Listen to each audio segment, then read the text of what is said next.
Okay, I bought this Yamaha, what is this? FX335C for $50. There's a pretty big damage right there. Some damage on the top here. Definitely repairable, but you know, it's a cheap guitar, and we need a cheap guitar to experiment on. It's a fairly nice sounding guitar, honestly. It's all laminate stuff, so it's not like top quality or anything. I think it's about a $200 guitar new. So right now I have it taped up, so it's technically sealed. It is noticeably quieter with this tape here. I'm gonna take it off here in a second. So what I'm planning on doing is I'm planning on sealing this hole with some wood. You know, I have plenty of wood laying around, and then we're gonna open up the guitar, but we're not gonna just leave it open. We're gonna seal it up with a passive radiator. So I'm thinking something like this, you know, and then epoxy it on. So this is a very lightweight passive radiator, some rubber surrounds here, and the back of this is kind of like corrugated cardboard with like a top layer of carbon fiber. So it's very lightweight, you know, not going to be a whole lot of mass to move, but I'm thinking right here, because it would be out of the way and we'd be able to see it working while we're playing, if it actually is doing anything. So this is with the tape on.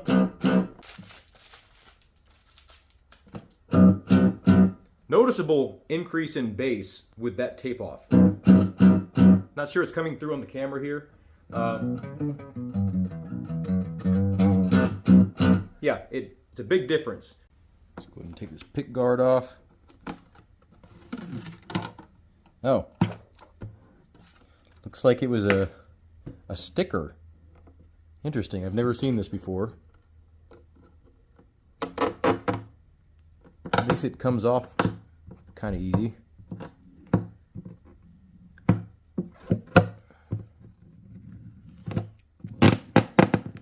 Well, that came out pretty pain-free.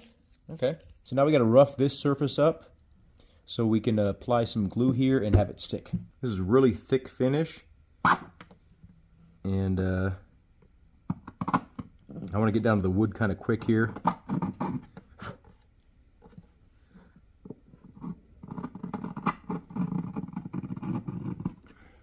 It's interesting that, is this a, oh wow, this is a fake rosette, isn't it? I think this is just a sticker.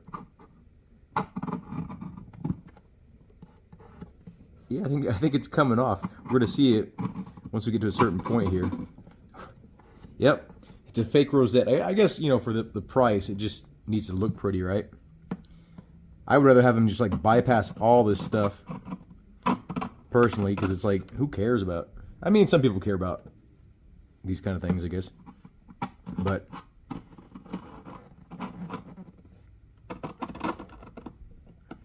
and it does look nice, or did look nice. Makes me feel less guilty, because I thought I was actually going to be undoing some pretty decent rosette stuff. I don't know if he'd even call us a rosette. So before anyone says this, I know that they make soundhole covers. You just can plug it up temporarily, but I want to get the most seal possible to make, you know, to ensure that like this is just like 100% not part of the equation here.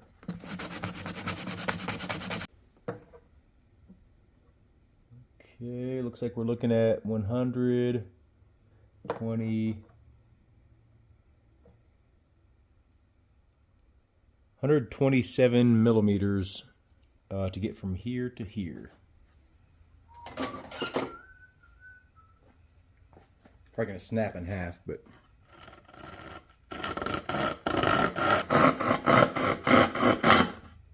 okay.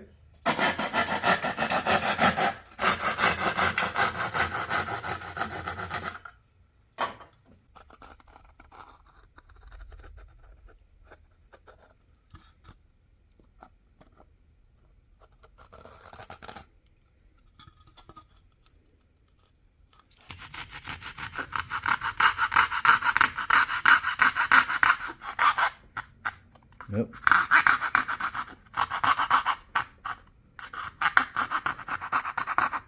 This thing's gonna snap.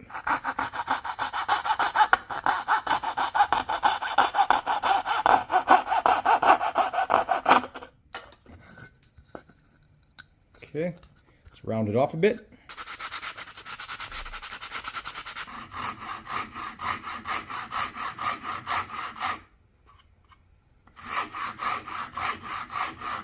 This is a little piece I made. It's not the best, but it'll work out. Let's go ahead and glue this. Okay, I mean, it's definitely going to be enough glue.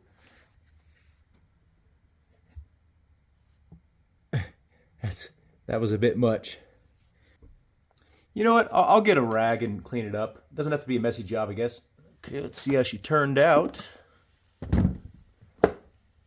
There we go. You can definitely tell it's sealed. We're gonna do a sound test here and see how it sounds now. Okay, I broke a string, but here. Almost zero resonance.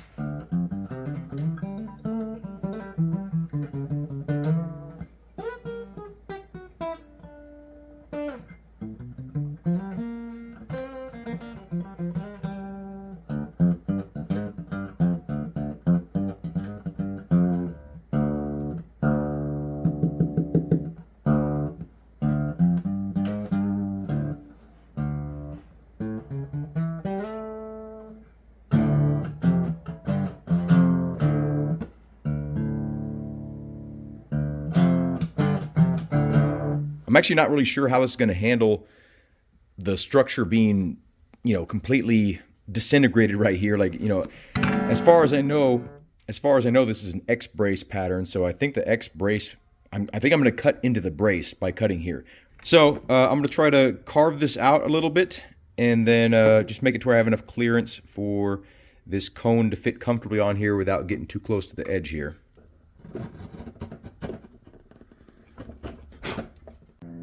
Okay, it's a horrible job, but it's good enough, and it's going to give us plenty of room to not go over now. So let's go ahead and cut the hole out. Okay, I kind of free-handed the inner circle, but I think it'd be good enough just to kind of to figure out if this is going to be worthwhile or not. So let's go ahead and drill some holes. Let's get the big boy out. Why not?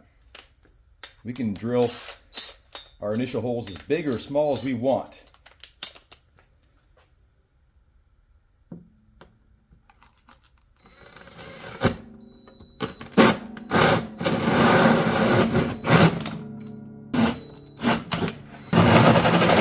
That must be a brace.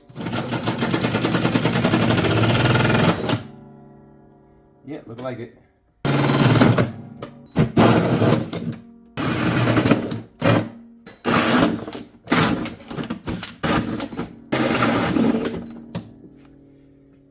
Kind of looks like one of those old film reel things.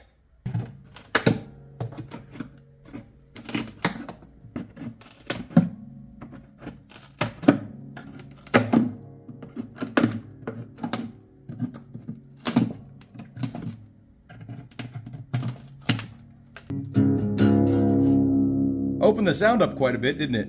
Look how thick those braces are. Look at that. They're gigantic.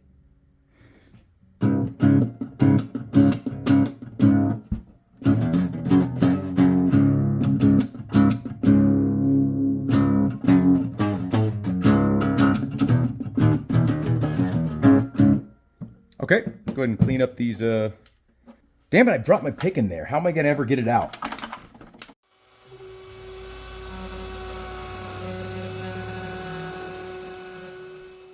Okie dokie. That's a big enough of a hole, I think. I just gotta get the finish off this here so the glue will stick to it better, and we're in business. Okay, I'm hoping this is just gonna work. It's supposed, you're supposed to like clamp it and stuff, but I don't know how I would do that. Not with what I have here. So we're just gonna use some Gorilla Glue. I don't know what just dropped. We're gonna keep going. Let's see what happens. Okay, it's got to be enough. Maybe I'll dampen this side too. I don't know, just in case. Okay, here we go.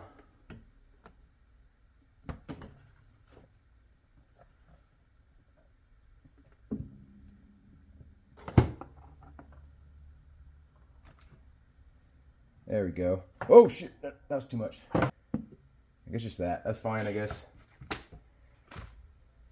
Okay, see you in 1 to 2 hours. I don't know if I put enough on there.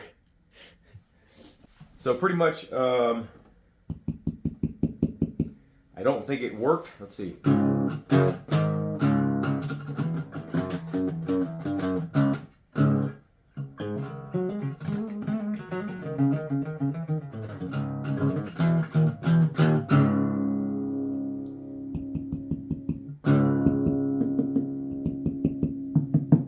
I mean, it is resonating a little bit.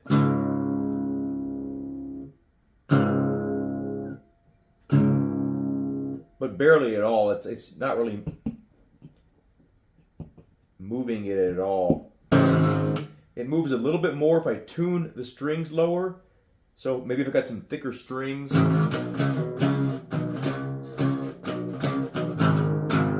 It still barely moves though. So ultimately, this was a waste of time, and I ruined a pretty decent guitar. I got it for $50 though, so I'm going to use this for future experiments, so stay tuned. That answers that. Passive radiators don't do anything for a guitar, really. Have a good day. Thank you all for watching, and I hope to see you in a future Weird Idea video.